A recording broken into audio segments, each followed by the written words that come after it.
ನಮಸ್ಕಾರ ವೀಕ್ಷಕರೇ, ಎಡಿನ್ ಟಿವಿಗೆ ಸ್ವಾಗತ. ನಾನು ಪವನ್ ದೇಶಪಾಂಡೆ. ಭೀಕರ ರಸ್ತೆ ಅಪಘಾತ, 18 ಜನರಿದ್ದ ಕ್ರೂಜರ್ ಮರಕ್ಕೆ ಡಿಕ್ಕಿ, ಒಬ್ಬರು ಸಾವು. ಬೆಳಗಾವಿ ಜಿಲ್ಲೆ ಸವದತ್ತಿ ತಾಲೂಕಿನ ಮುನವಳ್ಳಿಯ ಹೊರವಲಯದಲ್ಲಿ ಘಟನೆ ನಡೆದಿದೆ. ರಾಮದುರ್ಗ ತಾಲೂಕಿನ ಚುಂಚನೂರು ಗ್ರಾಮದಿಂದ ಕೂಲಿ ಕೆಲಸಕ್ಕೆ 18 ಜನರು ತೆರಳುತ್ತಿದ್ದರು. ಧಾರವಾಡ ಜಿಲ್ಲೆ ನವಲಗುಂದ ತಾಲೂಕಿನ ಹೆಬ್ಬಳ್ಳಿಯ ಗ್ರಾಮಕ್ಕೆ ಕೂಲಿ ಕೆಲಸಕ್ಕೆ ತೆರಳುತ್ತಿದ್ದರು.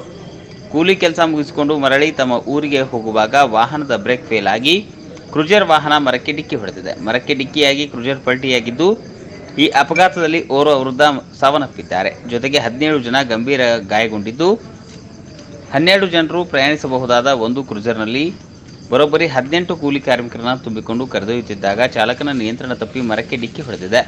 ಈ ಭೀಕರ ಅಪಘಾತದಲ್ಲಿ ಒಬ್ಬ ವೃದ್ಧ ಸಾವನ್ನಪ್ಪಿದ್ದು, ಬಾಕಿ 17 ಜನ ಮಂದಿಗೆ ಗಂಭೀರ ಗಾಯಗಳಾಗಿದೆ. ಕ್ರೂಜರ್ ವಾಹನ ನುಜ್ಜುಗುಜ್ಜಾಗಿದೆ. ಮೃತ ವೃದ್ಧ ಕಾರ್ಮಿಕನನ್ನ ಕೆಂಚಪ್ಪ ಲಕ್ಷ್ಮಣ್ ಈರಣ್ಣವರ್ ಎಂದು ಗುರುತಿಸಲಾಗಿದೆ. ಡ್ರೈವರ್ ಸೀಟ್ನಲ್ಲಿ ಪಕ್ಕದಲ್ಲಿಯೇ ಕುಳಿತುಕೊಂಡಿದ್ದ ಈ ವೃದ್ಧ ಕೆಂಚಪ್ಪ ಸ್ಥಳದಲ್ಲಿ ಸಾವನ್ನಪ್ಪಿದ್ದಾರೆ. ಉಳಿದಂತೆ ಗಂಭೀರ ಗಾಯಗೊಂಡ 17 ಜನರ ಪೈಕಿ 3 ಜನರ ಸ್ಥಿತಿ ಚಿಂತಾಜನಕವಾಗಿದೆ.